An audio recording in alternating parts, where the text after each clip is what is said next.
Je voulais faire une vidéo complètement différente pour les sœurs musulmanes et vos comportements sur les réseaux sociaux. Écoutons premièrement la parole de Balchi. Les cils d'une femme peuvent exciter un homme. Oui, ça je l'ai dit. Par contre, j'ai jamais dit que ça m'a excité. Déjà, premièrement, je n'ai pas englobé la totalité des hommes dans cette qualification. Premièrement. J'ai dit que certains hommes pouvaient être excités. Et c'est un mot qui est fort pour pouvoir, qui est là pour vous interpeller et pour vous faire comprendre certaines choses. Déjà, il n'y a aucune ambiguïté sur le fait que le terme est inapproprié, excité, sauf si c'est son fantasme, mais bon, mettons ça de côté. Mais est-ce que ça peut attirer un homme, les fossiles par exemple? La question que vous devriez vous poser, c'est pourquoi est-ce que vous mettez des fossiles, si ça n'est pas pour attirer un homme? Donc vous avez votre propre réponse. Maintenant, Allah Azza wa Jal dit concernant les hommes musulmans, dit aux croyants de baisser leur regard et de garder leur chasteté, donc pas de zina. C'est plus pur pour eux, Allah Azza wa Jal est parfaitement informé de ce qu'ils font. Donc la parole d'Allah Azza wa Jal est claire. Maintenant les sœurs sur des paroles comme ça vont dire ouais mais les hommes vous devez baisser le regard. Hein. Petite question pour vous, est-ce que tous les hommes sur la surface de la terre sont musulmans? C'est-à-dire est-ce qu'ils sont tous tenus de baisser le regard? Ou peut-être que ça ne vous gêne pas d'attirer des mécréants et de leur plaire, et lorsque ce sont des hommes musulmans là ça vous gêne. Et j'en suis sûr qu'il y a des frères qui ont déjà vécu une situation comme celle-ci. Vous voyez Nourti voilée avec ses collègues ou ses camarades de classe, elle est là à rigoler avec eux, complaisante, elle les touche, elle rigole avec eux, etc. Essaie de leur plaire. Et genre lorsqu'elle voit un akhi barbu, elle change complètement de comportement. Genre ça la gêne de voir le frère, elle fait exprès d'agir avec pudeur, etc. Mais juste avant qu'elle voie le frère, là n'avait absolument aucun mal à être complaisante avec les frères, etc. Donc comme vous l'aurez compris, le problème dans cette situation c'est la sœur, c'est-à-dire c'est pas le frère. C'est elle qui ne respecte pas les versets la concernant. Parmi lesquels Allah Azza wa Jal dit aux femmes du prophète, mais ça vous concerne également, ne soyez pas trop complaisants dans votre langage afin que celui dont le cœur est malade ne vous convoite pas. C'est-à-dire arrêtez d'adoucir votre voix ou de parler de manière complaisante avec les hommes. De plus, Allah Azza wa Jal dit concernant les croyantes, et dit aux croyantes de baisser leur regard, de garder leur chasteté, donc pas de zina également, et de ne montrer de leurs atours que ce qui en paraît et qu'elles rabattent leur voile sur leur poitrine. C'est-à-dire que les femmes, vous devez également vous voiler. Vous ne pouvez pas ne pas vous voiler et ensuite dire au frère ouais mais vous devez baisser le regard, etc. Un frère quand il voit une sœur vraiment voilée, il ressent absolument rien du tout. Pourquoi? Parce qu'Allah Azza wa Jal dit clairement et ne montrer de leurs atours que ce qui en paraît et qu'elles rabattent sur elles leur voile. Mais lorsque vous parlez de voile, là ça va commencer à vous insulter, etc., etc. Regardons ce que dit Naga. Elle dit les femmes qui m'ont encouragé à cette époque où je débutais dans l'islam de banaliser les choses les plus simples, vous êtes vraiment des poisons et je me désavoue de vous matin, midi et soir. Je sais pas ce qu'elle a fait quand elle a débuté l'islam, mais peut-être qu'elle se montrait sur les réseaux, coups découverts, etc. Allahu a'lam. Mais elle a dit en tout cas, je me désavoue de vous. C'était uniquement pour vous rassurer dans le péché. Zahma, on plonge tous ensemble, alhamdoulilah, pour mon ancien pressing. C'est-à-dire que les femmes, la réalité, c'est qu'elles se réconfortent les unes les autres dans le péché. Donc tu portes mal le voile, elles vont te réconforter dedans, et elles vont s'attaquer aux frères qui te font le rappel. Et cette chose-là a déjà été remarquée par beaucoup de sœurs, de même que des frères en soi. En fait, quand tu regardes leurs vidéos et que tu as étudié un minimum, tu te rends compte juste que ces femmes-là, elles veulent juste se rassurer, que c'est juste le suivi de leur passion qui les fait parler. Et malheureusement, elles entraînent avec elles un maximum de monde parce que c'est toujours mieux quand on est plus à faire des bêtises, j'ai envie de te dire, en fait, on se sent plus rassuré. Et en soi, avec un grand nombre de sœurs, ce que l'on remarque, c'est ça. Si tu suis leur passion, ne les réprimande pas, les réconforte dans leur péché, là c'est ok. Mais si c'est une femme qui réprimande leur blâmable, là vont dire t'es une pick me, elle ou la solidarité féminine, t'es extrémiste, etc.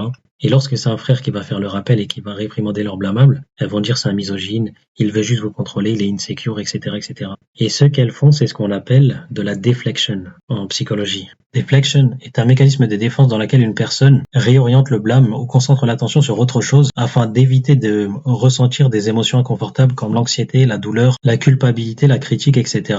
Au lieu de prendre ses responsabilités, elle redirige l'attention vers quelqu'un d'autre ou quelque chose d'autre. Et cela est une preuve d'immaturité de l'individu. Si tu confrontes un individu à propos de quelque chose qu'elle a fait, elle pourrait faire de la deflection et mettre en avant tes défauts à toi, au lieu de prendre responsabilité pour ses propres actes. Et c'est clairement ce qui est fait dans le sujet du voile. Au lieu de prendre responsabilité pour leurs propres actes, elles vont mettre la faute sur quelqu'un d'autre. Maintenant, passons sur une chose que vous nommez niqab sur les réseaux sociaux. J'ai écrit niqab, je suis tombé sur 3 vidéos, je les ai prises. Regardez ce qui est nommé niqab sur les réseaux sociaux. Et juste après, on verra la parole de Cheikh Abdelrazak Al-Badr concernant cette chose qui est nommée niqab sur les réseaux sociaux. Donc là, vous avez une sœur qui se dandine avec des fossiles plus le maquillage au niveau des yeux.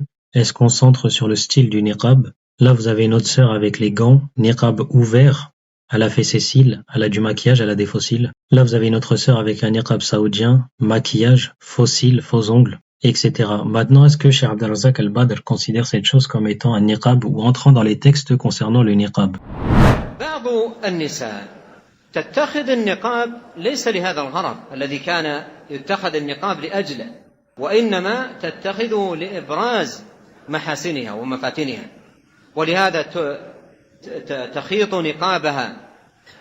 تخيط النقاب نفسه بشكل جذاب وفاتن النقاب نفسه، وأيضا توسع فتحته حتى تبدو حواجبها وتبدو أعالي خدودها وتبدو جزءا كبيرا من محاسن وجهها، بل بعضهن تلبس النقاب بتزيين وزخرفة فتكون فاتنة به فتنة لو كشفت وجهها كله لما كانت على تلك الفتنة بذلك النقاب الذي اتخذته لذلك الغرض. فهذا النقاب الذي يستعمل بهذه الطريقة لا أصل له ولا يدخل في مثل هذه النصوص، وحاشا أن يكون الصحابيات الكريمات الفاضلات على شيء من ذلك. Donc, comme vous l'avez compris, ces choses-là qu'elle nomme niqab sur les réseaux sociaux n'entrent pas dans les textes concernant le niqab, parce qu'elles s'embellissent avec le niqab, et cette chose-là n'est pas permise. Que ce soit les faux ongles, les faux cils, le maquillage, ou même le fait de se dandiner de cette manière-là, ou l'ouverture du niqab. Toutes ces choses-là ne sont pas permises. Mais lorsque quelqu'un vous fait le rappel, et ben là on voit de la dureté dans vos commentaires. Vous n'êtes peut-être pas prête pour ce débat-là, mais les faux cils et les faux ongles, c'est interdit, et ce, peu importe la période dans laquelle vous vous trouvez, parce qu'il y a énormément de filles qui, pendant leur période de menstrues, se permettent d'en mettre en se disant qu'elles ne peuvent pas prier dans tous les cas, donc c'est bon. Sauf que non, en fait, c'est à la base interdit, peu importe la période dans laquelle vous vous trouvez. Et ça, vous pourrez aller voir des vidéos de Cheikh Al-Fawzan ou Ruhaili qui en parlent et qui, en fait, disent que c'est le même jugement que les extensions de cheveux. Donc je sais qu'il y a beaucoup de filles qui le font, par exemple, quand elles ont un mariage, quand elles ont, bref, des événements, etc., et qu'elles sont en période de menstrues, elles se disent qu'elles peuvent en mettre, sauf que c'est interdit. Et commencez pas à me dire oui, tu juges, t'es qui pour juger. Encore une fois, c'est juste des faits que je relate, c'est pas moi qui ai fait les règles. Donc comme vous l'avez entendu à la fin, même cette sœur, elle dit quoi? Qu'il y a des sœurs qui aiment trop lui dire ouais mais t'es qui pour juger, etc., etc. Comme on vous l'a dit, si vous suivez les passions des femmes, là vous appréciez. Mais si vous leur réprimandez le blâmable, ça dépend si vous êtes une femme ou un homme. Mais les commentaires, c'est à peu près toujours la même chose. Misogynie, t'es une pique-me, t'es qui pour juger, etc. Donc c'est-à-dire que les femmes elles prennent le verset 5.2, la fin du verset, et elles inversent le sens. Allah Azza wa Jalla dit wa ta'awanu 'ala al-birri wat-taqwa wa la ta'awanu 'ala al-ithmi wal-'udwan. Entraidez-vous dans la bonté et la piété, ne vous entraidez pas dans le péché et la transgression. Vous les femmes, vous inversez le verset. Wa ta'awanu 'ala al-ithmi wal-'udwan wa la ta'awanu 'ala al-birri wat-taqwa.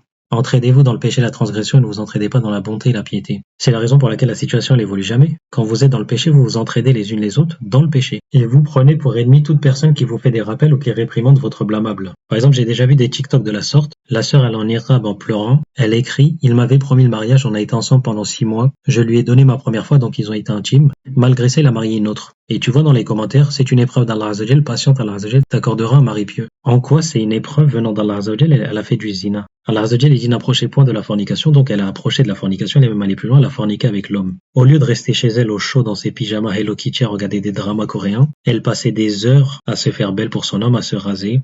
Des fois, elle mentait à ses parents pour pouvoir passer des nuits d'hôtel avec l'homme. Et vous vous dites, c'est une épreuve venant d'Allah Azza wa Jal, patiente Allah Azza wa Jal t'accordera un mari pieux. Comment ça, c'est une épreuve? Ou par exemple, ils vont mettre des commentaires, les hommes sont tous comme ça, t'as rien fait, ne sois pas triste. Comment ça, elle a rien fait? Genre, elle a aucun péché dans ce qu'elle a fait ici, elle a aucune part de responsabilité, rien de blâmable. Elle a fait des efforts pour commettre des péchés pendant plusieurs années au lieu de bloquer l'homme et de ne pas le calculer. C'était aussi simple que ça. Donc elle a clairement sa part de responsabilité, vous pouvez pas dire c'est une épreuve ou t'as rien fait, etc. C'est faux. Elle a sa part de responsabilité dans le péché. Ensuite, une autre chose que les sœurs vont dire, c'est pour faire le zina, faut bien être deux, non? Donc les hommes musulmans, vous êtes responsables aussi. Vraiment? Point d'interrogation. Est-ce que tous les hommes sur la surface de la terre sont musulmans? Comme on l'a vu avec Adé et Ophelay, vous êtes attirés par des acteurs mécréants et vous n'auriez aucun mal à le faire avec Adé si c'était possible. C'est-à-dire que vous pouvez très bien forniquer avec des mécréants. Et si vous demandez à Adé, est-ce que tu as déjà fait cela avec des voilés ou est-ce que tu as déjà reçu des messages de voilés, écoutez ce qu'il va dire. Parce que juste si l'on prend les applications de rencontres Inch'Allah.com, Mektoub, Musematch, etc., les voilés ont une réputation là-bas. J'ai un pote, tous les samedis soirs, il est intime au F1 de Sarcelles grâce à cette application. Genre, cette application n'a jamais été pour les relations halal. Si vous voulez des relations halal et vous trouvez votre halal, il faut aller sur Zawaj Sunnah ou d'autres moyens, mais certainement pas ces applications de rencontre dans lesquelles il n'y a même pas de mahram, il n'y a rien du tout. Donc vous ne pouvez pas dire les hommes musulmans, vous êtes également responsables parce que vous le faites avec des mécréants. Maintenant, si l'on revient sur ce que j'avais écrit, certaines portent le niqab car elles se disent l'homme pieux va me marier. Comme vous le savez, l'homme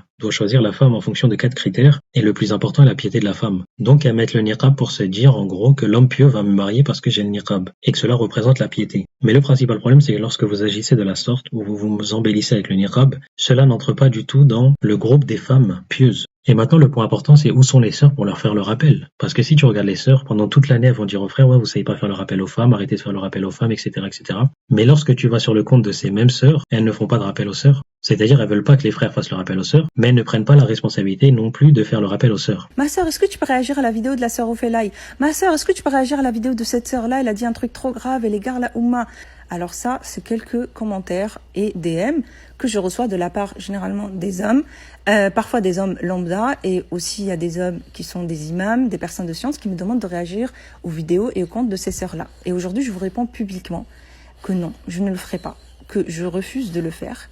Si ça avait été de la misogynie ou quelque chose qui touche aux droits des femmes, Ilmano j'aurais fait une vidéo directement. Mais vu que c'est de la misandrie, c'est-à-dire la haine des hommes, et de l'injustice envers les hommes, ça la concerne pas vraiment. Donc, ne faites pas de rappel aux sœurs, les frères, parce que vous savez pas faire le rappel. Mais nous, les sœurs, on va pas non plus faire le rappel aux sœurs. Donc, qui est censé s'en charger? Si vous regardez l'état des réseaux sociaux actuellement, vous comprenez directement pourquoi l'islam français sur TikTok est une farce. Regardez ce que dit Naga. C'est à cause de vous que certaines influenceuses continuent de faire péché sur péché parce que vous ne vous désavouez pas d'eux, et influenceurs également. Normalement, quelqu'un qui agit de la sorte, encore et encore, tous les musulmans l'unfollow, mais vos influenceurs préférés vous ont parlé de métissage, de peine de cœur, de dépression, vous avez fait une projection sur eux. Comme on l'a remarqué sur TikTok, les gens aiment beaucoup la misandrie. Les femmes adorent énormément la misandrie. On est censé être neutre. Vous ne la connaissez pas, ils saillissent l'islam, bye. Au lieu de ça, vous les faites manger. Et ça, c'est une réalité. Vous voyez des femmes mettre un hijab, et elle vous a jamais fait de rappel religieux, elle vous a jamais parlé de savants, jamais orienté vers les savants, elle a jamais dit quelle était sa croyance, et pourtant vous vous abonnez tous à elle, et vous l'élevez à la tête de l'islam français. Comme par exemple Ophélaï, ou également Huda Jim, je sais même pas qui l'écoute, mais bon, 619 000 abonnés. Est-ce que ces vidéos sont de qualité? Pas vraiment. Mais pourtant, vous élevez les gens à la tête de l'islam français.